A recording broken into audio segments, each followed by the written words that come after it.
श्री सद्गुरुदेवाय नमः। श्री गणेश जी महाराज की जय। श्री रामचंद्र भगवान की जय हो। श्री भोलेनाथ की जय हो। भगवान शिव के लिंगम साकार विग्रह की पूजा के रहस्य तथा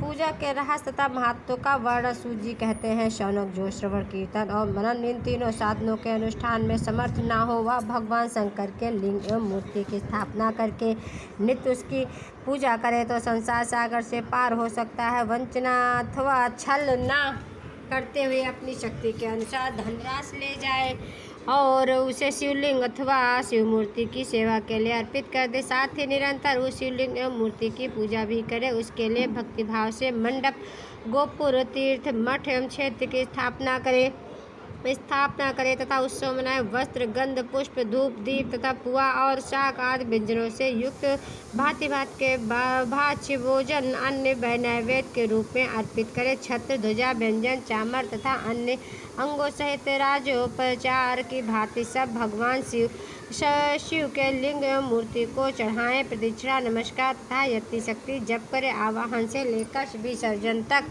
सारा कार्य प्रतिदिन भक्तिभाव से संपन्न करे। इस प्रकार शिवलिंग अथवा शिव मूर्ति में भगवान शंकर की पूजा करने वाला पुरुष श्रवणादि साधनों का अनुष्ठान न करे तो भी भगवान शिव की प्रसन्नता से निषिद्ध प्राप्त कर लेता है। पहले के बहुत से महात्मा पुरुष लिंग तथा शिव मूर्ति की पूजा करने मात्र से भवबंधन से मुक्त हो चुके हैं।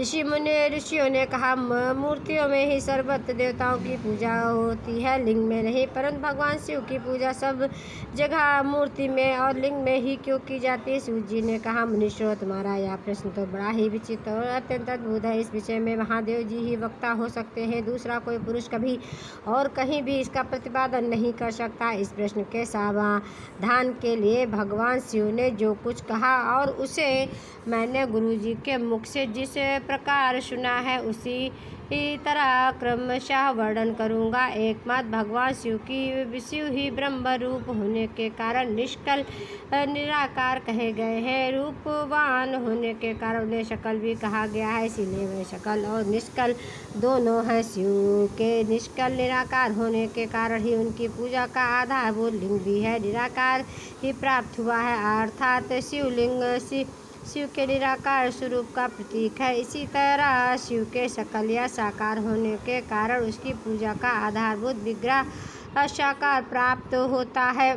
अर्थात जिसका शिव का साकार विग्रह उनके साकार स्वरूप का प्रतीक होता है। शकल और अकल समस्त अंग आकार सहित साकार और अंग आकार से सर्वदा रहित निराकार रूप होने से ही वह ब्रह्म शब्द से कहे जाने वाले परमात्मा है। यही कारण है कि सब लोग लिंग और मूर्ति दोनों में ही भगवान शिव की पूजा करते हैं। उससे भिन्न जो दूसरे देवता है वह साक्षात ब्रह्मा नहीं है, इसलिए कहीं भी उनके लिए निराकार लिंग नहीं उपलब्ध होता है। पूर्व काल में बुद्धिमान ब्रह्मपुत्र सनत कुमार मुनि ने मद्राचल पर नंदी केश्वर से इसी प्रकार का प्रश्न किया था। सनत कुमार बोले, भगवान शिव से भिन्न जो देवता हैं उन सब की पूजा के लिए सर्वत्र प्राय मूर्ति मात्र की ही अधिक संख्या में देखा और सुना गया है। केवल भगवान शिव की पूजा में लिंग और बेर दोनों का उपयोग देखने में आता है। अतः कल्याण में नंदी केश्वर इस विषय पर जो तत्व की बात हो उसे मुझे इस प्रकार बतलाइए जिससे अच्छी तरह से समझ में आ जाए। नंदीश्वर ने कहा, निष्पाप ब्रह्म कुमार, आपके इस प्रश्न का हम जैसे लोगों के द्वारा कोई उत्तर नहीं दिया जा सकता, क्योंकि यह गोपनीय विषय है और लिंग साक्षात ब्रह्मा का प्रतीक है।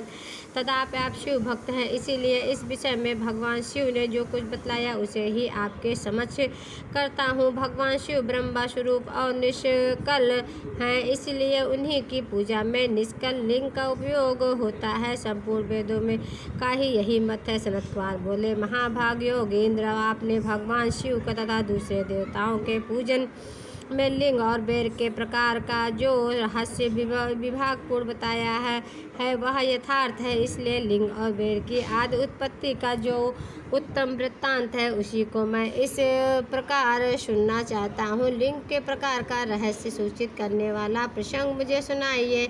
इसके उत्तर में नंदीश्वर भगवान महादेव के निष्कल स्वरूप लिंग के आविर्भाव का प्रसंग आरंभ किया है। उन्होंने ब्रह्मा तथा विष्णु के विवाह, देवताओं की व्याकुलता एवं चिंता, देवताओं का दिव्य कैलाश शिखर पर गमन, उसके द्वारा चंद्रशेखर महादेव की स्तवन, देवताओं से प्रेरित हुए महादेव जी का ब्रह्मा और विष्णु के विवाद स्थल में आगमन तथा दोनों के बीच में निष्कल आदि अंतरिक्ष भीषण अग्निस्तंभ के रूप में उनका आविर्भाव आदि प्रसंगों की कथा कही है। तदंतर श्री ब्रह्मा और विष्णु दोनों के द्वारा उस ज्योतिर्मय स्तंभ की ऊंचाई और गहराई का था लेने की चेष्टा एवं केतकी पुष्प के साप वरदान आदि के प्रसंग भी सुनाई। ऐसी भोलेनाथ की जय हो। नंदीश्वर भगवान नंदीश्वर की जय हो।